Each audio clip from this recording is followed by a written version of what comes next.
सकते हो। इन्हां दे ऑफिस 408-272-2500 ਦੇ ਉੱਤੇ ਇਸ ਮੌਕੇ covered California health insurance Obama care ਦੀਆਂ ਨਵੀਆਂ ਐਪਲੀਕੇਸ਼ਨਸ ਅਤੇ ਰੀਨਿਊਅਲਸ ਦਾ ਸਮਾਂ ਚੱਲ ਰਿਹਾ ਆ। ਉਸ ਦੇ ਬਾਰੇ ਜਾਣਕਾਰੀ ਲਈ ਇਹਨਾਂ ਨੂੰ ਸੰਪਰਕ ਕਰੋ 408-272-2500 ਦੇ ਉੱਤੇ। ਨਾਲ ਹੀ Krishan Dhanota university, Baljinder Singh Nijjar Woodland, Sucha Singh, Jaskaran Singh, Gurpratap Singh Fresno, Paramjit Kaur Rangi Vacaville, GN tyre and lube ਵਾਲੇ ਜਿਨ੍ਹਾਂ ਦੇ ਕੋਲੋਂ ਤੁਸੀਂ truck wash, oil change, air brake ਦਾ ਕੰਮ ਕਰਵਾ ਸਕਦੇ ਹੋ। ਨਵੇਂ ਪੁਰਾਣੇ ਟਾਇਰ ਵਾਜਿਬ ਕੀਮਤਾਂ 'ਤੇ ਖਰੀਦ ਸਕਦੇ ਹੋ। ਸੈਂਟਰਨੈਲਾ ਮਡੇਰਾ ਦੇ ਵਿੱਚ ਲੋਕੇਸ਼ਨ।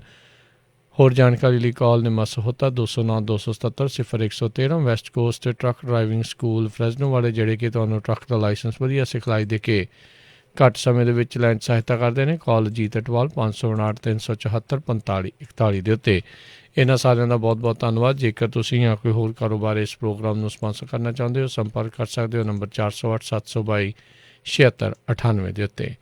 ਮਿੰਟੂ ਜੀ, ਗੱਲਬਾਤ ਦਾ ਸਿਲਸਿਲਾ ਸ਼ੁਰੂ ਕਰਦੇ ਜਾਈਏ। ਕਿਸਾਨ ਜਥੇਬੰਦੀਆਂ ਦਾ ਆ ਵੱਡਾ ਐਲਾਨ, ਕੱਲ੍ਹ ਕੇਂਦਰ ਸਰਕਾਰ ਮੀਟਿੰਗ ਲਈ ਜਾਣਗੇ ਦਿੱਲੀ।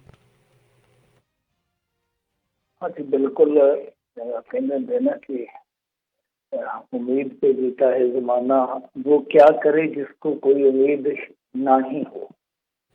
ਹੁਣ ਉਮੀਦ ਤੇ ਜ਼ਮਾਨਾ ਜਦੋਂ ਜਾਉਂਦਾ ਤਾਂ ਫਿਰ ਸਾਨੂੰ ਵੀ ਉਸ ਜ਼ਮਾਨੇ ਦੇ ਵਿੱਚ ਖੜਨਾ ਹੀ ਪਊਗਾ। ਪਰ ਗੱਲ ਇਹ ਆ ਕਿ ਮੇਰੇ ਖਿਆਲ ਦੇ ਨਾਲ ਉਨੀਆਂ ਕਿਸਾਨ ਜਥੇਬੰਦੀਆਂ ਵੀ ਆਸਮੰਦ ਨਹੀਂ ਹੈ।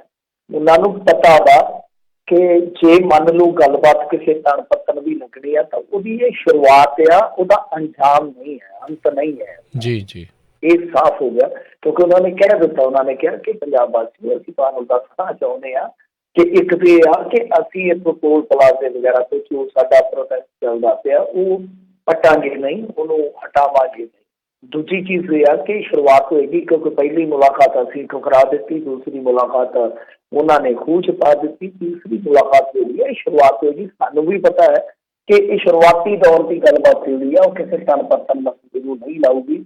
ਭਾਵ ਇਹ ਆ ਕਿ ਜੇ ਆਪਾਂ ਉਮੀਦ ਕਰੀਏ ਕਿ ਜਾ ਕੇ ਭਲਕੇ ਤੇ ਇਹ ਸਾਰੀ ਉੱਥੇ ਮਰੋੜੀ ਪੱਟ ਆਉਣਗੇ, ਐਸਾ ਨਹੀਂ। ਉਹ ਆਪ ਹੀ ਕਹਿੰਦੇ ਆ ਕਿ ਸ਼ੁਰੂਆਤ ਹੋਏਗੀ, ਉਸ ਤੋਂ ਬਾਅਦ ਹੋ ਸਕਦਾ 1-2 ਮੀਟਿੰਗ ਹੋਰ ਹੋਣ ਦਾ ਸਿਲਸਿਲਾ ਅੱਗੇ ਚੱਲੇ ਔਰ ਫਿਰ ਇੱਕ ਮਰਹਲੇ ਤੇ ਜਾ ਕੇ ਸਹਿਮਤੀ ਬਣ ਜਾਵੇ।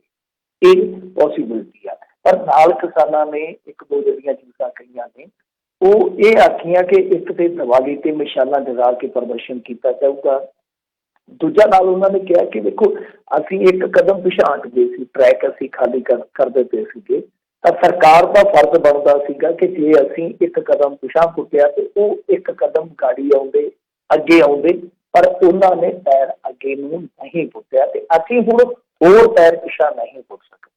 ਤੇ ਨਾਲ ਉਹਨਾਂ ਨੇ ਇੱਕ ਗੱਲ ਹੋਰ ਕਹੀ ਆ ਕਿ ਦੇਖੋ ਜੇ ਸਾਡੀ ਕੋਈ ਗੱਲਬਾਤ ਉੱਥੇ ਨਹੀਂ ਨਿਪਟ ਸਕਦੀ, ਮਤਲਬ ਕਿ ਸਾਨੂੰ ਫਿਰ ਉਹੀ ਰਟਿਆ ਰਟਾਇਆ ਜਵਾਬ ਮਿਲਦਾ ਕਿ ਹਾਂਜੀ ਤੁਸੀਂ ਸਾਡੀ ਗੱਲ ਸੁਣੋ। ਮਤਲਬ ਕਿ ਸਾਨੂੰ ਕੋਈ ਹੱਲ ਦੇਣ ਦੀ ਥਾਂ ਤੇ, ਕੋਈ ਭਰੋਸਾ ਦੇਣ ਦੀ ਥਾਂ ਤੇ, ਕੋਈ ਵਾਜਬ ਤਰੀਕਾ ਦੇਣ ਦੀ ਥਾਂ ਤੇ ਜੇ ਉਹ ਸਮਝਾਉਣ ਬਹਿ ਜਾਣਗੇ ਕਿ ਇਸ ਬਿੱਲ ਦੀਆਂ ਬੜੀਆਂ ਖੂਬੀਆਂ ਜੀ, ਤੁਸੀਂ ਕਿਰਪਾ ਕਰਕੇ ਇਹਨੂੰ ਮੰਨਣ ਦੀ ਕਿਰਪਾਲਤਾ ਕਰੋ, ਤੇ ਫਿਰ ਅਸੀਂ ਆਪਣਾ ਪ੍ਰੋਗਰਾਮ ਲਿਖਿਆ ਹੋਇਆ 18 ਤਰੀਕ ਨੂੰ ਇੱਕ ਤੇ ਨਵਾਂ ਐਕਸ਼ਨ ਅਸੀਂ ਮੀਟਿੰਗ ਕਰਕੇ ਉਹ ਲਾਵਾਂਗੇ। ਔਰ ਇਸ ਤੋਂ ਇਲਾਵਾ ਫਿਰ 26-27 ਨੂੰ ਜੋ ਦਿੱਲੀ ਦੇ ਵਿੱਚ ਰੋਸ ਪ੍ਰਦਰਸ਼ਨ ਕਰਨਾ ਹੈ ਉਹਦੇ ਵਿੱਚ ਅਸੀਂ ਟਰੈਕਟਰ ਟਰਾਲੀਆਂ ਲੈ ਕੇ ਜਾਵਾਂਗੇ, ਤੰਬੂ ਨਾਲ, ਤੰਬੂ 'ਚ ਬੰਬੂ ਔਰ ਇਸ ਤੋਂ ਇਲਾਵਾ ਲੀੜਾ ਲੱਤਾ ਜੋ ਰਸਦ ਪਾਣੀ ਹੈ ਸਭ ਕੁਛ ਨਾਲ ਲੈ ਕੇ ਚੱਲਾਂਗੇ। ਭਾਵੇਂ ਯਾਰ ਕਿ ਦਿੱਲੀ ਨੂੰ ਘੇਰਾ ਪਾਵਾਂਗੇ ਜਾ ਕੇ ਅਸੀਂ ਦਿੱਲੀ ਕੇਸ ਨਹੀਂ ਹੈ।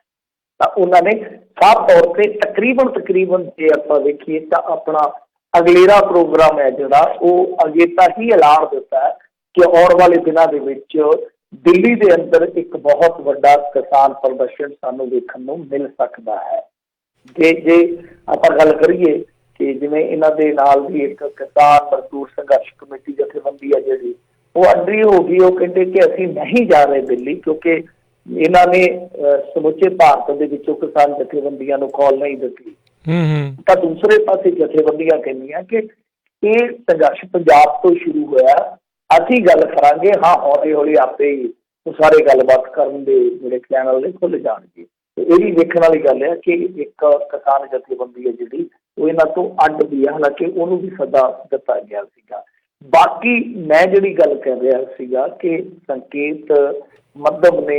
ਇੱਕ ਤੇ ਇਹ ਆ ਕਿ ਜਿਵੇਂ ਪ੍ਰੋਗਰਾਮ ਲਿਖੇ ਜਾ ਰਹੇ ਆ ਉਹ ਤੋਂ ਸ਼ੱਕ ਪੈਂਦਾ। ਦੂਜੀ ਗੱਲ ਇਹ ਆ ਕਿ ਜਿਹੜਾ ਹੈਗਾ ਖੇਤੀ ਮੰਤਰੀ ਉਹ ਤੇ ਪੋਰਟਲ ਵਗੈਰਾ ਲਾਂਚ ਕਰ ਰਿਹਾ ਕਿ ਵੇਖੋ ਜੀ ਅਸੀਂ 2 ਲੱਖ ਪੰਚਾਇਤ ਨੂੰ ਇਹ ਸਾਰੀ ਜਾਣਕਾਰੀ ਘੱਲ ਰਹੇ ਆ ਕਿ ਇਹ ਕਾਨੂੰਨ ਜਿਹੜੇ ਆ ਬੜੇ ਵਧੀਆ ਕਾਨੂੰਨ ਆ, ਫਲਾਂ ਗੱਲਾਂ ਕਰ ਰਹੇ ਨੇ ਉਹ। ਯਾਨੀ ਉਹਨਾਂ ਦੀ ਤਿਆਰੀ ਆ ਪੂਰੀ। ਉਹ ਇਹਨਾਂ ਨੂੰ ਠੀਕ ਆ ਭਰੋਸਾ ਦੇ ਸਕਦੇ ਆ, ਸਮਝਾ ਸਕਦੇ ਆ, ਕੋਈ ਰਸਤਾ ਜਿਹੜਾ ਵਿਚਲਾ ਕੱਢ ਸਕਦੇ ਆ। ਪਰ ਜਿਹੜੇ ਉਹ ਖੇਤੀ ਕਾਨੂੰਨ ਆ ਉਹ ਜਿਉਂਦੇ ਤਿਉਂ ਰੱਖਣ ਦੀ ਉਹਨਾਂ ਨੇ ਮੇਰੇ ਖਿਆਲ ਦੇ ਨਾਲ ਵਿਉਂਤ ਖੜੀ ਹੋਈ ਆ। ਤੇ ਬਾਕੀ ਦੇਖਦੇ ਆ, ਜਿਵੇਂ ਤੁਹਾਨੂੰ ਕਿਹਾ ਕਿ ਉਮੀਦ ਤੇ ਜ਼ਮਾਨਾ ਕਾਇਮ ਆ। ਪਰ ਇੱਕ ਗੱਲ ਹੋਰ ਵੀ ਕਹਿੰਦੇ ਹੁੰਦੇ ਆ, वो भी बड़ी खूबसूरत गल है, मेरे जनों का नतीजा जरूर निकलेगा, इसी स्याह समुंदर से नूर निकलेगा। तो गल ये कि जे इरादे पक्के होण, जनून जिहड़ा आ तुहाडे सिर चढ़ के बोले तो नतीजा जरूर निकलता है, स्याह समुंदर चों भी नूर निकलता है। ਜੀ ਜੀ ਬਿਲਕੁਲ ਮਿੰਟੂ ਜੀ। ਅਗਲੀ ਜੇ ਆਪਾਂ ਗੱਲ ਕਰਦੇ ਜਾਈਏ ਤਾਂ ਕਹਿੰਦੇ ਅਰਨਬ ਦੀ ਜ਼ਮਾਨਤ ਤੇ ਬੋਲੀ ਮਹਿਬੂਬਾ, ਜੇਲ੍ਹ 'ਚ ਬੰਦ ਸੈਂਕੜੇ ਕਸ਼ਮੀਰੀਆਂ ਦੀ ਸੁਣਵਾਈ ਕਿਉਂ ਨਹੀਂ? ਦੇਖੋ ਇਹ ਵਿਧੀ ਠਹਿਰਿਆ ਬਹੁਤ ਤਗੜਾ ਕ੍ਰਾਂਤੀਕਾਰੀ, ਇਹਨੂੰ ਤੇ ਜ਼ਮਾਨਤ ਜਿਹੜੀ ਮਿਲਣੀ ਚਾਹੀਦੀ ਆ ਕਿਉਂਕਿ ਇਹਦੇ ਬਿਨਾਂ ਦੇਸ਼ ਹੈ ਜਿਹੜਾ ਉਹ ਤੇ ਜਾਮ ਹੋ ਜਾਏਗਾ। ਰੌਲਾ ਕੌਣ ਸੁਣੂ? हाँ जी बिल्कुल। बोलता है भारत, पूछता है भारत। 130 करोड़ लोग कहते अरनब दे नाल आ ते जेडे उत्थे कमेंटां दे विच सब कुछ कही जाते करी जाते वो किहड़े भारत चों आउंदे, उन्हां दी गिणती जां उन्हां दे पासपोर्ट कदे ना चैक नहीं कीते। खैर मसला जिहड़ा वो बीबी महबूबा मुफ्ती ने चुकिया, वो कहंदे आ कि देखो गल ये आ कि बहुत सारे जिहड़े विचार अधीन कैदी ने कश्मीर तो ਜਾਂ ਪੱਤਰਕਾਰ ਜਿਹੜੇ ਆ ਉਹਨਾਂ ਦੀ ਰਿਹਾਈ ਤੇ ਤੁਰੰਤ ਕਾਰਵਾਈ ਕਿਉਂ ਨਹੀਂ ਹੁੰਦੀ? ਇਹ ਮਸਲਾ ਹੈ। ਹਾਲਾਂਕਿ ਮੈਂ ਤੁਹਾਨੂੰ ਇੱਕ ਗੱਲ ਦੱਸ ਦੇਵਾਂ, ਸੁਪਰੀਮ ਕੋਰਟ ਦੀ ਗੱਲ ਕਰਨ ਤੋਂ ਡਰ ਲੱਗਦਾ। ਆ ਜਿਹੜਾ ਇੱਕ ਹੈਗਾ ਇੱਥੇ ਕੁਰਨਾਲ ਕਾਮਰਾ ਹੈ, ਬਹੁਤ ਤਗੜਾ ਕਮੇਡੀਅਨ ਹੈ, ਸਟੈਂਡਿੰਗ ਕਮੇਡੀਅਨ ਆ, ਉਹਨੇ ਟਵੀਟ ਕੀਤੇ ਸਨ। ਤੁਸੀਂ ਉਹ ਟਵੀਟ ਜਾ ਕੇ ਦੇਖ ਲਿਓ, ਸ਼ਾਇਦ ਤੁਹਾਨੂੰ ਗੂਗਲ ਤੋਂ ਮਿਲ ਜਾਣਾ। ਅੱਜ ਕੱਲ੍ਹ ਵੈਸੇ ਟਵੀਟਰ ਤੇ ਫੇਸਬੁੱਕ ਜਿਹੜੇ ਆ ਨਾ ਉਹ ਥੋੜ੍ਹੇ ਜਿਹੇ ਪੱਟ ਹੋਣੇ, ਸਾਈਡ ਬਦਲ ਗਏ ਆ ਲੋਕਾਂ ਨਾਲ। ਜਾਨੀ ਉਹਨਾਂ ਨੇ ਕਿਹਾ ਤਾਂ ਸੀਗਾ ਸੋਸ਼ਲ ਮੀਡੀਆ, ਪਰ ਉਹ ਸੋਸ਼ਲ ਨੂੰ ਛੱਡ ਕੇ ਮੀਡੀਆ ਵਰਗੇ ਹੋ ਗਏ। ਤੁਸੀਂ ਸਮਝ ਹੀ ਗਏ ਨਾ ਕਿ ਕਿੱਧਰ ਨੂੰ ਕਹਾਣੀ ਜਾ ਰਹੀ ਆ। ਤਾਂ ਉਹ ਸ਼ਾਇਦ ਤੁਹਾਨੂੰ ਮਿਲ ਜਾਣਗੇ। ਉਹਦੇ ਖਿਲਾਫ ਵੀ ਅਦਾਲਤੀ ਵਗੈਰਾ ਦਾ ਮਸਲਾ ਚੱਲ ਗਿਆ ਕਿਉਂਕਿ ਉਹਨੇ ਵੀ ਅਰਨਬ ਦਾ ਮਾਮਲਾ ਚੁੱਕਿਆ ਸੀ ਸੁਪਰੀਮ ਕੋਰਟ ਤੇ ਕੁਛ ਤੰਗ ਕਰਕੇ ਸਨ। ਜੀ ਕਮਾਲ ਦੀ ਗੱਲ ਆ ਕਿ ਜਿਹੜੇ ਦੁਸ਼ਮਣ ਦਵੇ ਆ, ਜੇ ਆਪਾਂ ਇੰਡੀਆ ਦੇ ਇਸ ਟਾਈਮ ਤੇ ਚੋਟੀ ਦੇ 3 ਵਕੀਲ ਕੱਢਣੇ ਹੋਣ ਦੁਸ਼ਮਣ ਦਵੇ ਉਹਨਾਂ ਚੋਂ ਇੱਕ ਨੇ, ਤਾਂ ਉਹਨਾਂ ਨੇ ਤੇ ਪੱਤਰ ਲਿਖ ਕੇ ਸਵਾਲ ਚੁੱਕਿਆ ਸੁਪਰੀਮ ਕੋਰਟ। ਹਾਲਾਂਕਿ ਬਾਰ ਐਸੋਸੀਏਸ਼ਨ ਦੇ ਵੀ ਮੇਰੇ ਖਿਆਲ ਦੇ ਨਾਲ ਮੁਖੀ ਨੇ ਇਸ ਟਾਈਮ, ਜੇ ਮੈਂ ਗਲਤ ਨਹੀਂ ਆ ਤਾਂ ਉਹਨਾਂ ਨੇ ਤੇ ਬਕਾਇਦਾ ਚਿੱਠੀ ਲਿਖੀ ਆ।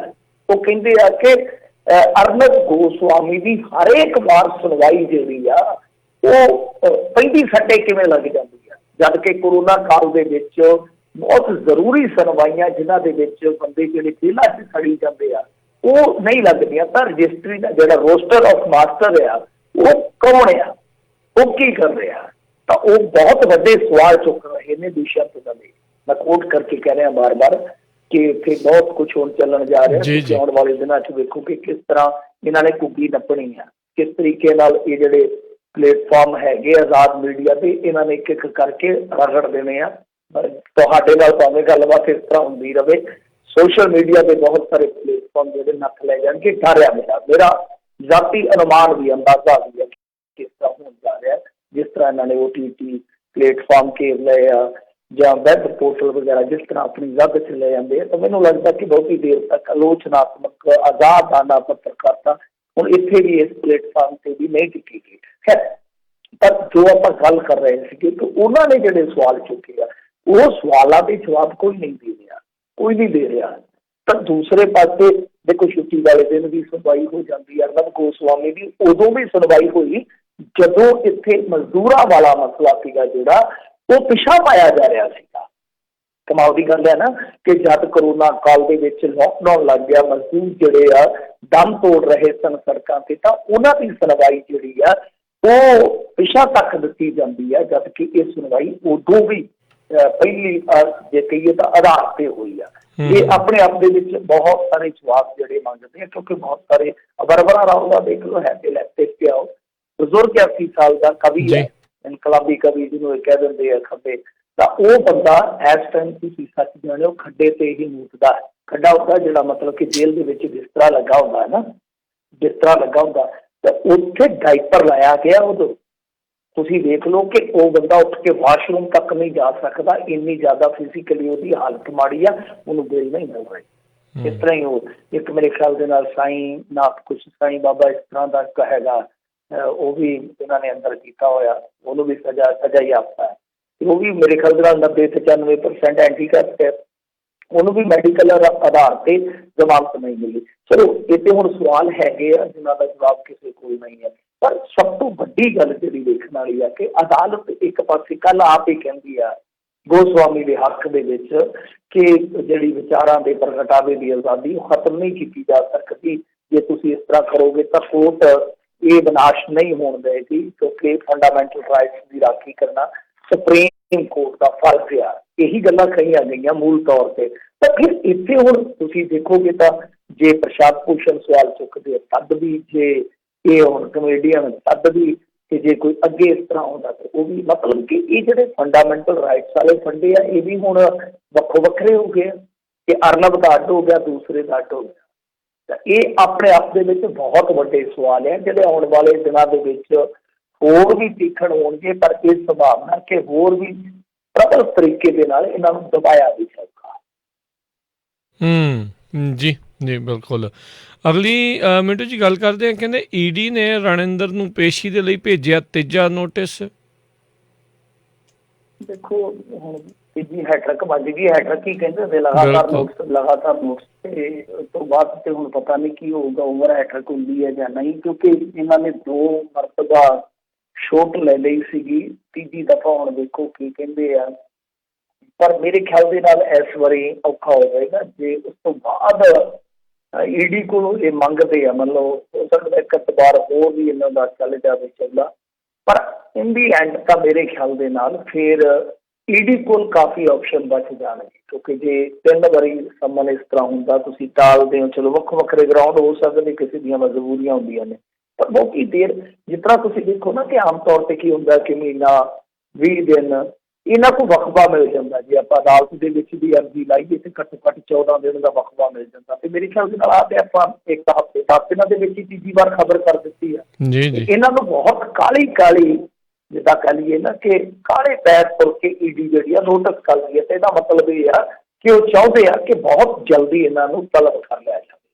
ਤਾਂ ਜਦੋਂ ਈਡੀ ਦੀ ਚਾਲ ਜਿਹੜੀ ਕੀੜੀ ਦੀ ਨਾ ਹੋ ਕੇ ਹੁਣ ਬਹੁਤ ਜ਼ਿਆਦਾ ਤੇਜ਼ ਹੋਈ ਪਈ ਆ, ਤਾਂ ਫਿਰ ਸਮਝਣਾ ਪਏਗਾ ਕਿ ਆਉਣ ਵਾਲੇ ਦਿਨਾਂ ਦੇ ਵਿੱਚ ਰਣਿੰਦਰ ਸਿੰਘ ਨੂੰ ਪੇਸ਼ ਜਾਂ ਤਾਂ ਹੋਣਾ ਪਏਗਾ ਜਾਂ ਫਿਰ ਈਡੀ ਜਿਹੜੀ ਆ ਕੋਈ ਨਵਾਂ ਰਸਤਾ ਲੱਭ ਲਏਗੀ, ਕਿਉਂਕਿ ਸੈਂਟਰਲ ਏਜੰਸੀ ਆ ਉਹਦੇ ਕੋਲ ਬਹੁਤ ਸਾਰੇ ਰਸਤੇ ਹੁੰਦੇ ਆ, ਪਰ ਦੁਬਾਰਾ ਸਾਹਮਣੇ ਜਿਹੜੀ ਆ ਬਹੁਤੀ ਦੇਰ ਨਹੀਂ ਚੱਲੇਗੀ। ਆਉਣ ਵਾਲੇ ਦਿਨਾਂ ਦੇ ਵਿੱਚ ਹੋ ਸਕਦਾ ਕਿ ਰਣਿੰਦਰ ਨੂੰ ਪੇਸ਼ੀ ਭੁਗਤਣੀ ਪਵੇ। ਜੀ ਜੀ। ਤੇ ਅਗਲੀ ਮਿੰਟੂ ਜੀ ਆਪਾਂ ਗੱਲ ਕਰਦੇ ਜਾਈਏ ਤਾਂ ਕਹਿੰਦੇ ਸਨੀ ਦਿਓਲ ਨੇ ਕਿਸਾਨਾਂ ਨੂੰ ਲਿਖਿਆ ਪੱਤਰ, ਕਾਂਗਰਸ ਹੋਈ ਹਮਲਾਵਰ। ਤੇਰੇ ਪੱਤਰ ਪੜ ਰੋਏ, ਇਹਦੇ ਤਾਂ ਪੱਤਰ ਪੜ ਕੇ ਬੰਦਾ ਰੋਂਦਾ ਕਿ ਇਸ ਬੰਦੇ ਨੇ ਥੱਪੜ ਹੀ ਰੋਲ ਕੇ ਰੱਖ ਦਿੱਤੇ ਜਿਨ੍ਹਾਂ ਨੇ ਵੋਟ ਪਾਈ ਸੀਗੀ। ਦੇਖੋ ਇਹ ਬੋਲਿਆ ਇਉਂ ਆ ਕਿ ਮੈਨੂੰ ਮੀਡੀਆ ਤੋਂ ਪਤਾ ਲੱਗਿਆ ਕਿ ਆਹ ਰੌਲਾ ਪੈ ਗਿਆ ਤੇ ਮੇਰੀ ਅਪੀਲ ਹੈ ਕਿਸਾਨਾਂ ਨੂੰ ਉਹ ਮੀਟਿੰਗ ਜ਼ਰੂਰ ਕਰਕੇ ਆਉਣ। ਬੰਦਾ ਪੁੱਛੇ ਨਾ ਤੂੰ ਤਿੰਨਾਂ ਚੋਂ, ਨਾ ਤੇਰਾਂ ਚੋਂ, ਨਾ ਪਲੇਰਾਂ ਚੋਂ, ਨਾ ਸਪੇਰਾਂ ਚੋਂ, ਨਾ ਟੋਕਰੇ ਚੋਂ, ਨਾ ਬੇਰਾਂ ਚੋਂ, ਤੈਨੂੰ ਕਿਹਨੇ ਪੁੱਛਿਆ?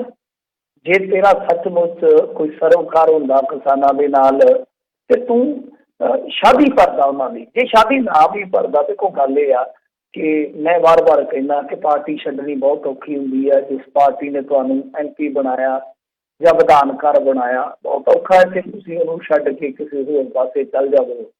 ਤੁਸੀਂ ਉਹਦੀ ਲੀਕ ਕੁੱਟੋਗੇ, ਪਰ ਘੱਟੋ ਘੱਟ ਤੁਸੀਂ ਇੱਕ ਪੋਜ਼ੀਟਿਵ ਰੋਲ ਤੇ ਅਦਾ ਕਰ ਸਕਦੇ ਹੋ ਨਾ। ਜਿਵੇਂ ਹੁਣ ਸਰਜੀਤ ਕੁਮਾਰ ਸੈਣੀ ਹੈ, ਉਹ ਬੋਲਿਆ, ਚਾਹੇ ਉਹਨੂੰ ਹੋ ਸਕਦਾ ਪਲਾਨ ਕਰਨ ਦਾ ਕੋਈ ਯਤਨ ਹੋਵੇ, ਕੱਲ ਨੂੰ ਕੋਈ ਇਹਨਾਂ ਨੇ ਹੱਲ ਕੱਢਣਾ ਹੋਵੇ, ਪਰ ਉਹਦੇ ਮਾਰਫਤ ਕਢਾ ਕੇ ਉਹਨੂੰ ਐਸਟੈਬਲਿਸ਼ ਕਰਨ ਰਾਜਨੀਤੀ ਦੇ ਵਿੱਚ, ਯਾਨੀ ਪੂਰੇ ਪੰਜਾਬ ਦੀ ਰਾਜਨੀਤੀ ਦੇ ਵਿੱਚ ਉਹ ਰਾਜਨੀਤਿਕ ਚਾਲਾਂ ਹੁੰਦੀਆਂ ਨੇ। ਜਿਵੇਂ ਹੁਣ ਚਿਰਾਗ ਨੇ ਉੱਥੇ ਨਿਤਿਸ਼ ਕੁਮਾਰ ਦੇ ਘਰ ਨੂੰ ਅੱਗ ਲਾ ਦਿੱਤੀ, ਤੁਹਾਨੂੰ ਪਤਾ ਹੀ ਹੈ। ਤੇ ਚਿਰਾਗ ਕਹਿੰਦਾ ਕਿ ਮੈਂ ਤੇ ਹਨੂੰਮਾਨ, ਲੋਕੀ ਕਹਿੰਦੇ ਕਿ ਲੰਕਾ ਸਾੜ ਦਿੱਤੀ ਨੇ, ਨਿਤਿਸ਼ ਦੀ ਲੰਕਾ ਨੇ ਸਾੜ ਦਿੱਤੀ ਆ। ਤਾਂ ਮੇਰਾ ਕਹਿਣ ਦਾ ਮਤਲਬ ਇਹ ਆ ਕਿ ਇੱਕ ਰੋਲ ਅਦਾ ਕੀਤਾ ਜਾ ਸਕਦਾ। ਪ੍ਰਦੀਪ ਕੁਮਾਰ ਗਿਆਨੀ ਜਿਸ ਤਰ੍ਹਾਂ ਦਾ ਕਰ ਰਿਹਾ, ਤਾਂ ਤੁਸੀਂ ਵੀ ਰੋਲ ਅਦਾ ਕਰ ਸਕਦੇ ਹੋ, ਕਿਉਂਕਿ ਸੰਨੀ ਦਿਓਲ ਨੇ ਸਾਰੀ ਜ਼ਿੰਦਗੀ ਸਿਆਸਤ ਦੇ ਵਿੱਚ ਨਹੀਂ ਰਹਿਣਾ ਹੈ, ਤੇ ਉਹਨਾਂ ਨੇ ਆਵਾਜ਼ ਮਾਰ ਕੇ ਇਹਨੂੰ ਭੇਜ ਦਿੱਤਾ ਕਿ ਜਾ ਭਾਈ ਸੰਨੀ, ਜਾ ਕੇ ਹੰਗਾਰ ਕੱਢਿਆ, ਤੇ ਇਹਨੂੰ ਕੰਮ ਕੁੰਮ ਕੇ ਹੁਣ ਘੱਟ ਮਿਲਦਾ ਸੰਨੀ। ਵੈਸੇ ਤੇ ਬਹੁਤ ਸਾਰੇ ਪੰਜਾਬੀਆਂ ਦਾ ਫੇਵਰੇਟ ਐਕਟਰ ਆ, ਪਿਆਰ ਬਹੁਤ ਕੀਤਾ ਪੰਜਾਬੀਆਂ ਨੇ, ਬਹੁਤ ਪਿਆਰ ਦਿੱਤਾ ਇਹਨਾਂ ਨੂੰ, ਦਿਓਲ ਫੈਮਿਲੀ ਨੂੰ, ਹੋਲ ਦਿਓਲ ਫੈਮਿਲੀ ਨੂੰ ਬਹੁਤ ਜ਼ਿਆਦਾ ਪਿਆਰ ਮਿਲਿਆ ਪੰਜਾਬ 'ਚ। ਪਰ ਇਹ ਤਾਂ ਸੋਚਣਾ ਚਾਹੀਦਾ ਕਿ ਸਦੀਵੀ ਜਦੋਂ ਤੁਸੀਂ ਰਾਜਨੀਤੀ 'ਚ ਨਹੀਂ ਰਹਿਣਾ, ਔਰ ਟਿਕੇ ਵੀ ਨਹੀਂ ਰਹਿ ਸਕਦੇ, ਜਿਸ ਤਰ੍ਹਾਂ ਦੀ ਤੁਹਾਡੀ ਪਰਫਾਰਮੈਂਸ ਹੈ। ਤੁਹਾਡਾ ਬਾਪ ਜਿਹੜਾ ਸੀਗਾ ਧਰਮਿੰਦਰ, ਉਹ ਬੀਕਾਨੇਰ ਤੋਂ ਬਣਿਆ ਮੈਂਬਰ ਪਾਰਲੀਮੈਂਟ, ਤੇ ਜਿਵੇਂ ਸ਼ੋਲੇ ਦੇ ਵਿੱਚ ਟੈਂਕੀ ਤੇ ਚੜਿਆ ਫਿਰਦਾ ਸੀ, ਲੋਕ ਐ ਟੈਂਕੀਆਂ ਤੇ ਚੜ ਫਿਰਦੇ ਸੀ, ਕਿਤੇ ਧਰਮਿੰਦਰ ਆ ਜਾਂਦੇ, ਉੱਡਦੀ ਧੂੜ ਦਿਸੇ, ਪਰ ਧਰਮਿੰਦਰ ਕਿੱਥੋਂ ਲੱਭਦਾ ਸੀਗਾ, ਲੱਭਦਾ ਕਿੱਥੇ ਆ। ਤਾਂ ਹੁਣ ਮੇਰੇ ਕਹਿਣ ਦਾ ਮਤਲਬ ਇਹੋ ਆ ਕਿ ਜਦ ਤੁਸੀਂ ਰਾਜਨੀਤੀ ਦੇ ਵਿੱਚ ਸਦਾ ਟਿਕੇ ਨਹੀਂ ਰਹਿਣਾ, ਲੋਕ ਤੁਹਾਨੂੰ ਪੰਜਾਬੀ ਪੁੱਤ ਕਹਿੰਦੇ ਆ, ਤੁਸੀਂ ਵੋਟਾਂ ਤੋਂ ਪਹਿਲਾਂ ਕਿਹਾ ਸੀ ਮੈਂ ਕਿਸਾਨ ਪੁੱਤ ਆ, ਇੰਨੀ ਤੇ ਹਿੰਮਤ ਮਾਰੋ ਕਿ ਖਾਲੀ ਪਹੁੰਚਾਉਂਦਾ ਬੰਦਾ ਜਾ ਕੇ ਉੱਥੇ ਟੇਬਲ ਤੇ ਰੱਖਦਾ ਕਿ ਆਹ ਕਹਾਣੀ ਹੈ ਜੀ, ਜੋ ਅਰਬਨ ਨਕਸਲਾਈਟ ਪ੍ਰਚਾਰੇ ਜਾ ਰਹੇ ਆ, ਜਾਂ ਸਪੌਂਸਰਡ ਪ੍ਰਚਾਰੇ ਜਾ ਰਹੇ, ਜਾਂ ਗੁੰਮਰਾਹ ਪ੍ਰਚਾਰੇ ਜਾ ਰਹੇ ਕਿਸਾਨ, ਇਹ ਕਹਾਣੀ ਨਹੀਂ ਹੈ। ਅਸਲ ਦੇ ਵਿੱਚ ਸਮੁੱਚਾ ਪੰਜਾਬ ਹੈ ਜਿਹੜਾ ਉਹ ਹੱਲ ਚਾਹੁੰਦਾ ਹੈ ਇਸ ਚੀਜ਼ ਦਾ, ਤੇ ਤੁਸੀਂ ਭਾਈ ਇਹਦਾ ਕੋਈ ਰਸਤਾ ਕੱਢੋ। ਇਹਦੇ ਵਿੱਚ ਕੀ ਹੈ ਕਿ ਤੁਹਾਨੂੰ ਫਾਇਲ ਆ ਜਾਊਗਾ ਮੋਦੀ, ਐਸੀ ਤਾਂ ਨਹੀਂ ਹੈ ਨਾ, ਕੋਈ ਮੋਦੀ ਕੋਈ ਜਨਾਦ ਥੋੜੀ ਨਾ ਤੁਹਾਡੀ ਗੱਲ ਸੁਣੇਗਾ ਤੇ ਮੂੰਹ ਕਹਿੰਦੇ ਕਿ ਅੱਧੀ ਰਾਤ ਵੀ ਆ ਕੇ ਤੁਸੀਂ ਸਾਡੇ ਨਾਲ ਗੱਲ ਕਰ ਸਕਦੇ ਹੋ। ਤਾਂ ਜਦ ਤੁਸੀਂ ਇਸ ਤਰ੍ਹਾਂ ਕੋਈ ਗੱਲ ਕਰੋਗੇ ਤਾਂ ਉਹਦੇ ਨਾਲ ਕੀ ਆ ਕਿ ਤੁਹਾਡਾ ਵੀ ਇੱਥੇ ਪੈਰ ਠਹਿਰਾਵਾ ਹੋ ਸਕਦਾ, ਤੁਸੀਂ ਵੀ ਇੱਥੇ ਜਾ ਕੇ ਲੋਕਾਂ ਦੇ ਵਿੱਚ ਵਿਚਰ ਸਕਦੇ ਹੋ, ਔਰ ਇਹਦੇ ਨਾਲ ਕੀ ਹੈ ਕਿ ਲੋਕਾਂ ਨੂੰ ਵੀ ਘੱਟੋ ਘੱਟ ਭਰੋਸਾ ਹੋਏਗਾ। ਤਾਂ ਠੀਕ ਹੈ ਪਾਰਟੀ ਜੋ ਮਰਜ਼ੀ ਹੋਵੇ, ਪਰ ਜਿਹੜਾ ਮਿੱਟੀ ਦਾ ਖਾਂਦਾ ਆ ਉਹ ਘੱਟੋ ਘੱਟ ਇੱਥੇ ਥੋੜਾ ਵਫਾ ਵੀ ਕਰਦਾ ਹੈ। ਨਹੀਂ ਤੇ ਫਿਰ ਲੋਕਾਂ ਦੇ ਵਿੱਚ ਤੇ ਮੈਸੇਜ ਹੀ ਹੋ ਜਾਂਦਾ ਨਾ, ਖਾਣਾ ਹਲਵਾਈਆਂ ਦੇ, ਭੌਂਕਣਾ ਕਸਾਈਆਂ ਦੀ। ਇਸ ਕਰਕੇ ਇਹਨਾਂ ਨੂੰ ਥੋੜਾ ਜਿਹਾ, ਮੈਂ ਨਹੀਂ ਕਹਿੰਦਾ ਕਿ ਪਾਰਟੀ ਛੱਡੋ ਜਾਂ ਆਪਣੀ ਵਿਚਾਰਧਾਰਾ ਛੱਡੋ, ਇਹ ਹਰੇਕ ਦੀ ਆਜ਼ਾਦੀ ਆ, ਪਰ ਗੱਲ ਇਹ ਕਿ ਸੱਚਾਈ ਦੇ ਰੂਬਰੂ ਤੋਂ ਹੋਵੋ ਨਾ। ਸੱਚਾਈ ਨੂੰ ਤੁਸੀਂ ਕੰਡ ਦੇ ਕੇ ਜੇ ਇਸ ਤਰ੍ਹਾਂ ਦੀ ਛਲ ਕਪਟ ਵਾਲੀ ਰਾਜਨੀਤੀ ਕਰੋ ਤਾਂ ਮੇਰੇ ਖਿਆਲ ਦੇ ਨਾਲ ਨਾ ਤਾਂ ਇਹ ਮਿੱਟੀ ਦੇ ਨਾਲ ਵਫਾ ਪ੍ਰਸਤੀ ਹੈ, ਤੇ ਨਾ ਇਹ ਰਾਜਨੀਤਿਕ ਜਿਹੜੀ ਸਿਧਾਂਤਵਾਦੀ ਸੋਚ ਹੁੰਦੀ ਆ, ਨਾ ਹੀ ਉਹ ਆ। ਤਾਂ ਤੁਸੀਂ ਸਾਰੇ ਪਾਸੋਂ ਕਹਿ ਸਕਦੇ ਹੋ ਕਿ ਨਿਊਟਰਲ ਹੋਏ ਕਰਦੇ ਹੋ, ਗੇਰ ਤੁਹਾਡੇ ਨਿਕਲ ਗਏ ਆ। ਜੀ ਜੀ ਜੀ। ਅਗਲੀ ਮਿੰਟ 'ਚ ਗੱਲ ਕਰਦੇ ਜਾਈਏ, ਅਕਾਲੀ ਵਿਧਾਇਕ ਬਿਕਰਮ ਮਜੀਠੀਆ ਨੂੰ ਹੋਇਆ ਕਰੋਨਾ। ਕਰੋਨਾ ਫੇਰ ਆ ਰਿਹਾ। ਮੈਂ ਤਾਂ ਪਿੰਡਦਾ ਕਿ ਬਿਹਾਰ ਦੇ ਇਲੈਕਸ਼ਨ ਤੋਂ ਬਾਅਦ ਜਾਂ ਤਾਰਾਂ ਖੜਕਣ ਤੋਂ ਬਾਅਦ ਪੰਜਾਬ ਤੇ ਪੂਰੇ ਇੰਡੀਆ ਦੇ ਵਿੱਚ ਕਰੋਨਾ ਦੀ ਵਾਪਸੀ ਹੋਏਗੀ, ਕਿਉਂਕਿ ਦੇਖੋ ਵੋਟਾਂ ਪਈਆਂ ਨੇ ਤੇ ਟੀਕਾ ਵੀ ਲੱਗਣਾ ਨਾ ਬਿਹਾਰ ਦੇ ਵਿੱਚ, ਤੇ ਉਹਦੇ ਲਈ ਵੈਕਸੀਨ ਵੀ ਤੇ ਜ਼ਰੂਰੀ ਹੈ ਨਾ, ਤੇ ਵੈਕਸੀਨ ਵਾਸਤੇ ਪੈਸੇ ਵੀ ਲਾਜ਼ਮੀ ਚਾਹੀਦੇ ਆ, ਵੈਕਸੀਨ ਵਾਸਤੇ ਬਾਜ਼ਾਰ ਵੀ ਤਿਆਰ ਕਰਨਾ ਹੈ। ਇਹ ਦੇਖਿਓ, ਇਹ ਆਖੇ ਵੇਵ ਦੂਜੀ ਆ ਗਈ, ਵੇਵ ਤੀਜੀ ਆ ਗਈ ਆ, ਪਰ ਜੇ ਤੁਸੀਂ ਆંકੜੇ ਕੱਢ ਲਓ, ਯੂਰਪ ਦੇ ਵੀ ਕੱਢ ਲਓ, UK ਦੇ ਵੀ ਕੱਢ ਲਓ, ਸੈਕਿੰਡ ਵੇਵ ਦੇ ਆਈ ਆ, ਕੇਸ ਦੁੱਗਣੇ ਵੀ ਆ ਗਏ ਹੋਣਗੇ, ਪਰ ਉੱਥੇ ਜਿਹੜੀ ਕਹਿ ਸਕਦੇ ਆਪਾਂ ਮੋਰਟੈਲਿਟੀ ਰੇਟ ਹੀ ਕਹਿੰਦੇ ਆ ਨਾ, ਤਾਂ ਉਹ ਬਹੁਤ ਘੱਟ ਆ, ਉੱਥੇ ਮੌਤ ਦਰ ਬਹੁਤ ਘੱਟ ਆ। ਇਹ ਚੀਜ਼ ਨੋਟ ਕਰਨ ਵਾਲੀ ਆ। ਸਾਡੇ US ਦੇ ਵਿੱਚ ਵੀ ਸੈਕਿੰਡ ਵੇਵ ਆਈ ਹੈ ਸ਼ਾਇਦ ਮੇਰੇ ਖਿਆਲ ਦੇ ਨਾਲ। ਤੁਸੀਂ ਕਦੇ ਗ੍ਰਾਫ ਕੱਢੋ, ਮੇਰੀ ਗੱਲ ਨੋਟ ਕਰ ਲਿਓ, ਗ੍ਰਾਫ ਕੱਢ ਲਿਓ, ਕਿਉਂਕਿ ਇਹਨਾਂ ਦੇਸ਼ਾਂ ਦੇ ਵਿੱਚ ਅੰਕੜੇ ਜਿਹੜੇ ਆ ਨਾ ਉਹ ਛੇਤੀ ਕਿਤੇ ਛੁਪਾਏ ਨਹੀਂ ਜਾਂਦੇ, ਬਹੁਤ ਇਹਨਾਂ ਦਾ ਇਸ ਬੰਨਿਓ ਤੇ ਜਿਹੜਾ ਢਾਂਚਾ ਨਾ ਉਹ ਬੜਾ ਪਾਰਦਰਸ਼ੀ ਹੁੰਦਾ। ਤਾਂ ਤੁਸੀਂ ਦੇਖਿਓ, ਨੋਟ ਕਰਿਓ ਕਿ ਪਹਿਲੇ ਜਿਹੜੇ 3 ਮਹੀਨੇ ਸੀਗੇ ਉਹਦਾ ਕੇਸਾਂ ਦਾ ਜੇ ਮੁਲਾਂਕਣ ਕਰੋਗੇ ਤਾਂ ਜਿਹੜੇ ਹੁਣ ਸੈਕਿੰਡ ਵੇਵ ਵਾਲੇ ਹੋਣਗੇ ਕੇਸ ਹੋ ਸਕਦਾ ਤੁਹਾਨੂੰ ਜ਼ਿਆਦਾ ਦਿਖਾਈ ਦੇਣ, ਪਰ ਉਹ ਮੋਰਟੈਲਿਟੀ ਰੇਟ ਜ਼ਰੂਰ ਚੈੱਕ ਕਰਿਓ, ਤੁਹਾਨੂੰ ਦੁੱਧ ਪਾਣੀ ਦਾ ਪਾਣੀ ਪਤਾ ਲੱਗ ਜੂ। ਜਿਹੜੇ ਦੇਸ਼ ਡਾਟੇ ਦੇ ਵਿੱਚ ਹੇਰਾਫੇਰੀ ਨਹੀਂ ਕਰਦੇ ਉਹ ਡਾਟਾ ਚੱਕਿਓ। ਤਾਂ ਇੱਥੇ ਸੈਕਿੰਡ ਵੇਵ ਵੀ ਆਊਗੀ, ਥਰਡ ਵੇਵ ਵੀ ਆਊਗੀ। ਇਹ ਛੁੱਟੀ ਤੇ ਗਿਆ ਸੀ ਕਰੋਨਾ ਦੁਬਾਰਾ ਸੱਦਿਆ ਜਾ ਰਿਹਾ ਜਾਂ ਬੁਲਾਇਆ ਜਾ ਰਿਹਾ ਜਾਂ ਆਪ ਆ ਰਿਹਾ, ਮੈਨੂੰ ਨਹੀਂ ਪਤਾ, ਪਰ ਮੈਨੂੰ ਇੰਨਾ ਪਤਾ ਸੀਗਾ ਕਿ ਇਹ ਚੀਜ਼ ਜਿਹੜੀ ਵਾਪਸ ਹੋਣੀ ਹੋਣੀ ਆ। ਕਮਾਲ ਦੀ ਗੱਲ ਆ ਕਿ ਹੁਣ ਕਈ ਕਹਿੰਦੇ ਤਿਉਹਾਰਾਂ ਕਰਕੇ ਇਸ ਤਰ੍ਹਾਂ ਹੋ ਗਿਆ, ਤੇ ਮੈਂ ਤੇ ਆਖਿਆ ਕਿ ਸਾਡੇ ਤੇ ਇੱਥੇ ਕੋਈ ਤਿਉਹਾਰ ਨਹੀਂ ਹੈਗਾ, ਕਿਉਂਕਿ ਜਿੱਦਣ ਦਾ ਇਹਨਾਂ ਨੇ ਵਕਤ ਪਾਇਆ ਪੰਜਾਬ ਨੂੰ, ਪੰਜਾਬ ਤੇ ਸਾਰਾ ਸੜਕਾਂ ਤੇ ਬੈਠਾ, ਪੰਜਾਬ ਸਾਰਾ ਉਦੋਂ ਤੱਕ ਤੁਰਿਆ ਫਿਰਦਾ। ਲੋਕਡਾਊਨ ਕਿਹੜਾ ਰਹਿ ਗਿਆ ਸੀਗਾ, ਕੌਣ ਸ਼ਰਤਾਂ ਦਾ ਪਾਲਣ ਕਰ ਰਿਹਾ ਸੀ, ਕਿਉਂਕਿ ਖੁਦ ਕੈਪਟਨ ਅਮਰਿੰਦਰ ਸਿੰਘ ਤੇ ਮੋਢੇ ਨਾਲ ਮੋਢਾ ਜੋੜ ਕੇ ਉੱਥੇ ਬੈਠੇ ਸਨ ਟਰੈਕਟਰ ਦੇ ਵਿੱਚ। ਇਹਨਾਂ ਦੇ ਬੰਦਿਆਂ ਨੇ ਕਿਸ ਤਰ੍ਹਾਂ ਇਕੱਠ ਕੀਤਾ ਸੀ, ਕਿਸ ਤਰ੍ਹਾਂ ਜਮਾਵੜਾ ਕੀਤਾ ਸੀ, ਸਭ ਨੂੰ ਪਤਾ। ਖੈਰ ਜੋ ਵੀ ਹੈ, ਬਿਕਰਮ ਸਿੰਘ ਮਜੀਠੀਆ ਜੀ ਨੂੰ ਕਰੋਨਾ ਪੋਜ਼ਿਟਿਵ ਪਾਏ ਗਏ ਨੇ, ਉਹਨਾਂ ਨੂੰ ਕਰੋਨਾ ਹੋ ਗਿਆ, ਭਾਰਤ ਭੂਸ਼ਣ ਆਸ਼ੂ ਨੂੰ ਵੀ ਕਰੋਨਾ ਹੋ ਗਿਆ। ਮੇਰੇ ਖਿਆਲ ਦੇ ਨਾਲ ਪਹਿਲਾਂ VIP ਜਿਹੜੇ ਆ ਉਹ ਜਾਣਗੇ ਕਰੋਨਾ ਦੇ ਹੱਥੋਂ, ਮਤਲਬ ਕਿ ਹੱਥੋਂ ਇਸ ਤਰ੍ਹਾਂ ਆ ਕਿ ਪੋਜ਼ਿਟਿਵ ਹੋਣਗੇ, ਉਸ ਤੋਂ ਬਾਅਦ ਹੀ ਫਿਰ ਥੋੜਾ ਡਰ ਆ ਜਿਹੜਾ ਉਹ ਵਧੇਗਾ। ਔਰ ਬਿਕਰਮ ਸਿੰਘ ਮਜੀਠੀਆ ਨੇ ਵੀ ਕਾਫੀ ਜਲਸੇ ਕੀਤੇ ਆ, ਕਾਫੀ ਉਹਨਾਂ ਨੇ ਪ੍ਰਦਰਸ਼ਨ ਵੀ ਕੀਤੇ। ਸੁਖਬੀਰ ਸਿੰਘ ਬਾਦਲ ਵੀ ਉਹਨਾਂ ਦੇ ਨਾਲ ਸੀਗਾ ਕਿ ਹੁਣ ਸੁਖਬੀਰ ਸਿੰਘ ਬਾਦਲ ਦਾ ਫਿਰ ਦੁਬਾਰਾ ਟੈਸਟ ਹੋਊਗਾ, ਜਾਂ ਜਿਹੜੇ ਥਾਵਾਂ ਤੇ ਉਹ ਵਿਚਰੇ ਆ ਉਹਨਾਂ ਸਾਰਿਆਂ ਦਾ ਦੁਬਾਰਾ ਟੈਸਟ ਹੋਊਗਾ, ਕਿੰਨੇ ਨਿਕਲਦੇ ਆ, ਕੀ ਗੱਲਬਾਤ ਆ, ਇਹ ਸਾਰੇ ਦੇਖਣ ਦੀ ਗੱਲ ਆ। ਪਰ ਜੇ ਇਸ ਤਰ੍ਹਾਂ ਕਰੋਨਾ ਟੈਸਟ ਹੋ ਕੇ ਇੱਕ ਤਰ੍ਹਾਂ ਨਾਲ ਕਹਿ ਲਓ ਕਿ ਚੇਨ ਬਣਦੀ ਆ, ਤਾਂ ਉਹ ਸਾਰੀ ਜਿਹੜੀ ਟਰੇਸ ਕਰ ਲਈ ਜਾਂਦੀ ਆ, ਸਾਰਿਆਂ ਨੂੰ ਕੁਆਰੰਟਾਈਨ ਦੇ ਹੁਕਮ ਦੇ ਦਿੱਤੇ ਜਾਂਦੇ ਆ। ਜਿਹੜੇ ਕਾਲੀ ਘਰਾਓ ਕਰਦੇ ਫਿਰਦੇ ਆ, ਮੈਨੂੰ ਤੇ ਲੱਗਦਾ ਕਿ ਇਹਨਾਂ ਦੇ ਘਰਾਓ ਦੀ ਘੇਰਾਬੰਦੀ ਹੋ ਜਾਣੀ ਹੈ ਬਹੁਤ ਜਲਦੀ। ਜੀ ਜੀ। ਅਗਲੀ ਮਿੰਟੂ ਜੀ ਗੱਲ ਕਰਦੇ ਜਾਈਏ, ਨੋ ਰਿਮਾਂਡ ਕਾਰਨ ਥਰਮਲ ਪਲਾਂਟ ਰੋਪੜ ਦਾ ਚੱਲ ਰਿਹਾ ਹੈ ਯੂਨਿਟ ਬੰਦ। ਆਹ ਦੇਖ ਲਓ, ਹੁਣ ਇੱਥੋਂ ਤਾਂ ਦੋਗਲਾਪੰਤੀ ਜ਼ਾਹਰ ਹੋ ਜਾਂਦੀ ਹੈ ਨਾ ਕਿ ਨੋ ਡਿਮਾਂਡ ਕਾਰਨ ਥਰਮਲ ਪਲਾਂਟ ਜਿਹੜਾ ਰੋਪੜ ਦਾ ਹੈ ਉਹਦਾ ਯੂਨਿਟ ਬੰਦ ਕਰ ਦਿੱਤਾ ਗਿਆ। ਔਰ ਇਹ ਹੁਣ ਤੱਕ ਦੀ ਜੇ ਆਪਾਂ ਵੇਖੀਏ ਹੈਗੀ ਹੈ ਪ੍ਰੋਗਰੈਸ ਨਿਊਜ਼ ਦੇ ਵਿੱਚ, ਤਾਂ ਉਹ ਇਹ ਆ ਕਿ ਇਹਦੀ ਗੱਲਬਾਤ ਜਿਹੜੀ ਹੈ ਥਰਮਲ ਦੀ, ਉਹ ਚੀਫ ਇੰਜੀਨੀਅਰ ਜਤਿੰਦਰ ਕੁਮਾਰ ਨੇ ਕੀਤੀ ਹੈ। ਮਤਲਬ ਕਿ ਪੁਸ਼ਟੀ ਕੀਤੀ ਹੈ, ਨਾਂ ਲਿਖਿਆ ਹੋਇਆ ਬਕਾਇਦਾ ਖਬਰ ਦੇ ਵਿੱਚ ਕਿ ਉਹਨਾਂ ਨੇ ਪੁਸ਼ਟੀ ਕੀਤੀ ਆ ਕਿ ਬੀਤੀ ਰਾਤ 9:30 ਵਜੇ ਇਹ ਥਰਮਲ ਦਾ ਯੂਨਿਟ ਬੰਦ ਕਰ ਦਿੱਤਾ ਗਿਆ ਕਿਉਂਕਿ ਡਿਮਾਂਡ ਹੈ ਨਹੀਂ। ਡਿਮਾਂਡ ਦਾ ਮਤਲਬ ਕੀ ਆ ਕਿ ਗਾਂ ਮੰਗ ਹੈ ਨਹੀਂ ਗੀ, ਇਸ ਕਰਕੇ ਸਪਲਾਈ ਦਾ ਜਿਹੜਾ ਢਾਂਚਾ ਖਤਮ ਤਾਂ ਹੋਣਾ ਹੀ ਹੋਣਾ, ਕਿਉਂਕਿ ਉਤਪਾਦਨ ਯੂਨਿਟ ਜਿਹੜੀ ਆ ਉਹੀ ਬੰਦ ਕਰ ਦਿੱਤੀ ਗਈ ਆ। ਤਾਂ ਇੱਕ ਪਾਸੇ ਸਾਡੇ ਵਰਗੇ ਪਿੰਡਾਂ ਦੇ ਵਿੱਚ 5-5 ਘੰਟੇ, ਕੱਲ ਮੇਰੇ ਪਿੰਡ ਸ਼ਾਮ ਨੂੰ ਲਾਈਟ 4:30 ਸਵਾ 4 ਚੱਲ ਗਈ ਸੀ ਤੇ ਰਾਤ ਨੂੰ 8 ਵਜੇ ਆਈ ਆ। ਤੁਸੀਂ ਆਪ ਅੰਦਾਜ਼ਾ ਲਾ ਲਓ ਕਿ ਗਰੀਬ ਗੁਰਬੇ ਨੇ ਜਦੋਂ ਰੋਟੀ ਖਾਣੀ ਸੀਗੀ, ਜਿਨ੍ਹਾਂ ਦੇ ਕੋਲ ਕੋਈ ਇਨਵਰਟਰ ਨਹੀਂ ਹੁੰਦਾ, ਕੋਈ ਜਨਰੇਟਰ ਨਹੀਂ ਹੁੰਦਾ, ਤਾਂ ਉਹਨਾਂ ਘਰਾਂ ਦੇ ਵਿੱਚ ਵੀ ਹਨੇਰਾ ਛਾਇਆ ਰਿਹਾ। ਤਾਂ ਦੂਸਰੇ ਪਾਸੇ ਆਪ ਹੀ ਇਹ ਮੰਨ ਰਹੇ ਆ ਇਹਨਾਂ ਦੇ ਅਫਸਰ, ਪਹਿਲਾਂ ਕਹਿੰਦੇ ਸੀ ਕੋਲਾ ਖਤਮ ਹੋ ਗਿਆ, ਤੇ ਇਹਨਾਂ ਦੇ ਆਪਣੇ ਅਫਸਰਾਂ ਨੇ ਕਿਹਾ ਕਿ ਨਹੀਂ ਸਾਡੇ ਕੋਲ ਕੋਲਾ ਹੈਗਾ, ਤੇ ਕੋਲਾ ਵੇਖ ਲਓ ਮਹੀਨਾ ਚੱਲਿਆ। ਮਤਲਬ ਕਿ 1 ਮਹੀਨਾ ਪਹਿਲਾਂ ਹੀ ਕਹਿ ਦਿੱਤਾ ਗਿਆ ਕਿ ਕੋਲਾ ਖਤਮ ਹੋ ਗਿਆ। ਕੋਲਾ ਨਹੀਂ ਖਤਮ ਹੋ ਗਿਆ, ਤੁਹਾਡੀ ਜਿਹੜੀ ਸੋਚ ਆ ਨਾ ਉਹੀ ਕਿਤੇ ਨਾ ਕਿਤੇ ਖਤਮ ਹੋ ਗਈ। ਤਾਂ ਦੂਸਰੇ ਪਾਸਿਓਂ ਹਾਲੇ ਵੀ ਇਸ ਥਰਮਲ ਦੇ ਵਿੱਚ ਦੱਸਦੇ ਆ ਕਿ ਕੋਲਾ ਹੈਗਾ। ਤਾਂ ਤੁਸੀਂ ਆਪ ਹੀ ਅੰਦਾਜ਼ਾ ਲਾ ਲਓ, ਇਸ ਖਬਰ ਨੂੰ ਮੈਂ ਕੋਟ ਕਰਕੇ ਕਹਿ ਰਿਹਾ ਵਾਂ ਕਿ ਕਦੋਂ ਦਾ ਰੌਲਾ ਪਿਆ। ਇਹ ਸ਼ਾਇਦ 7 ਅਕਤੂਬਰ ਦੇ ਕਰੀਬ ਇਹਨਾਂ ਨੇ ਰੌਲਾ ਪਾਉਣਾ ਸ਼ੁਰੂ ਕਰ ਦਿੱਤਾ ਸੀ, ਜੀ ਮੈਂ ਨਹੀਂ ਭੁੱਲਦਾ। ਤੇ ਅੱਜ ਦੇਖ ਲਓ ਨਵੰਬਰ ਦੀ ਕਿੰਨੀ ਹੋ ਗਈ, ਇੱਥੇ 12 ਭਲਕੇ 13 ਤੇ ਪਰਸੋਂ 14 ਨੂੰ ਦੀਵਾਲੀ ਆ। ਹਿਸਾਬ ਲਾ ਲਓ ਕਿ ਸਵਾ ਮਹੀਨਾ ਦੇ ਕਰੀਬ ਤੇ ਕੱਢ ਜਾਣਾ ਹੈ ਕੋਲਾ। ਇਹ ਕਹਿੰਦੇ ਸੀ ਉਦੋਂ ਹੀ ਕੋਲਾ ਖਤਮ ਹੋ ਗਿਆ ਕਿਉਂਕਿ ਉਸ ਤੋਂ ਬਾਅਦ ਤੇ ਕੋਲਾ ਆਇਆ ਕੋਈ ਨਹੀਂ। ਇਹ ਆਪ ਹੀ ਅੰਦਾਜ਼ਾ ਲਾ ਲਓ ਕਿ ਕਿਸ ਤਰ੍ਹਾਂ ਦੀਆਂ ਕਹਾਣੀਆਂ ਕਰਕੇ ਚੱਲ ਰਹੀ ਹੈ ਸਾਡੀ ਸੂਬਾ ਸਰਕਾਰ ਵੀ। ਕੈਪਟਨ ਅਮਰਿੰਦਰ ਸਿੰਘ ਦੋਵੇਂ ਪਾਸੇ ਆਰੀ ਰੱਖੀ ਬੈਠੇ ਆ, ਉੱਧਰੋਂ ਵੀ ਤੇ ਉੱਧਰੋਂ ਵੀ। ਪਰ ਮੇਰੇ ਖਿਆਲ ਦੇ ਨਾਲ ਇਸ ਤਰ੍ਹਾਂ ਦਾ ਕੋਈ ਨਹੀਂ ਹੋਣਾ ਚਾਹੀਦਾ। ਜਿੱਥੇ ਵੀ ਤੁਹਾਡੇ ਥਰਮਲ ਪਲਾਂਟ ਦੇ ਵਿੱਚ ਕੋਲਾ ਹੈ, ਥੋੜ੍ਹਾ ਬਹੁਤਾ ਸਹੀ ਉਤਪਾਦਨ ਜ਼ਰੂਰ ਕਰੋ। ਜਿਨ੍ਹਾਂ ਇਲਾਕਿਆਂ ਦੇ ਵਿੱਚ ਕਿੱਲਤ ਕਮਤੀ ਆ ਉੱਥੇ ਜ਼ਰੂਰ ਲਾਈਟ ਦਿਓ। ਖੇਤਾਂ ਵਾਲੇ ਵੀ ਰੋਈ ਜਾਂਦੇ, ਘਰਾਂ ਵਾਲੇ ਵੀ ਰੋਈ ਜਾਂਦੇ, ਤੇ ਤੁਸੀਂ ਚੁੱਪ ਕਰਕੇ ਬੰਦ ਕਰਕੇ ਬੈਠੇ ਥਰਮਲ ਪਲਾਂਟ। ਇੱਥੇ ਫਿਰ ਮੱਝਾਂ ਬੰਨਣੀਆਂ, ਤੂੜੀ ਪਾਉਣੀ ਹੈ, ਜੇ ਇਹਨਾਂ ਨੂੰ ਚਲਾਉਣਾ ਹੀ ਨਹੀਂ ਗਾ ਔਖੇ ਵੇਲੇ ਤਾਂ। ਜੀ ਜੀ। ਅਗਲੀ ਮਿੰਟੂ ਜੀ ਆਪਾਂ ਗੱਲ ਕਰੀਏ, ਕਹਿੰਦੇ ਕੇਂਦਰੀ ਪ੍ਰਦੂਸ਼ਣ ਕੰਟਰੋਲ ਬੋਰਡ ਪੰਜਾਬ ਤੇ ਹਰਿਆਣੇ ਦੇ ਉੱਤੇ ਹੋਇਆ ਸਖਤ। ਦੇਖੋ, ਜਿਸ ਦਿਨ ਕਾਨੂੰਨ ਬਣਿਆ ਸੀਗਾ ਨਾ, ਆਪਾਂ ਉਸ ਦਿਨ ਹੀ ਸ਼ਾਇਦ ਗੱਲਬਾਤ ਕਰਦੇ ਸੀਗੇ, ਤੇ ਮੈਂ ਇਸ ਗੱਲ ਦੇ ਵਿੱਚੋਂ ਇੱਕ ਗੱਲ ਕੱਢੀ ਸੀਗੀ ਕਿ ਜੇ ਤੁਸੀਂ ਇਸ ਆਰਡੀਨੈਂਸ ਨੂੰ ਵੇਖੋਗੇ ਜਿਹੜਾ ਇਹਨਾਂ ਨੇ ਲਿਆਂਦਾ ਸੀਗਾ ਰਾਸ਼ਟਰਪਤੀ ਦੇ ਮਾਰਫਤ, ਤਾਂ ਉਹਦੇ ਵਿੱਚ ਇੱਕ ਚੀਜ਼ ਬੜੀ ਜ਼ਿਆਦਾ ਖਤਰਨਾਕ ਆ। ਉਹ ਇਹ ਆ ਕਿ ਜੋ ਇਹਨਾਂ ਦਾ ਕਮਿਸ਼ਨ ਬਣੇਗਾ ਉਹਦੇ ਵਿੱਚ ਜੋ ਵੀ ਮੈਂਬਰਾਂ ਬੈਠਣਗੇ, ਉਹਨਾਂ ਦੇ ਕੋਲ ਇੰਨੀ ਜ਼ਿਆਦਾ ਪਾਵਰ ਹੋਏਗੀ ਕਿ ਉਹ ਸੰਬੰਧਿਤ ਅਥਾਰਟੀ ਜਾਂ ਅਫਸਰ ਤੇ ਵੀ ਕਾਰਵਾਈ ਕਰ ਸਕਦੇ ਆ।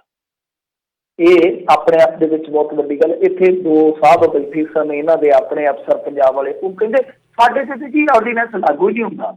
ਕਮਾਲ ਦੀ ਗੱਲ ਹੈ ਕਿ ਉਹਨਾਂ ਨੇ ਦਿੱਲੀ NCR ਤੋਂ ਇਲਾਵਾ ਪੰਜਾਬ, ਹਰਿਆਣਾ, ਰਾਜਸਥਾਨ, UP ਇਹਨਾਂ ਸੀਟਾਂ ਵਾਸਤੇ ਲੈ ਕੇ ਆਂਦਾ। ਉਹ ਕਹਿੰਦੇ ਸਾਡੇ ਤੇ ਲਾਗੂ ਨਹੀਂ ਹੁੰਦਾ। ਆਹ ਹੋਇਆ ਪਿਆ।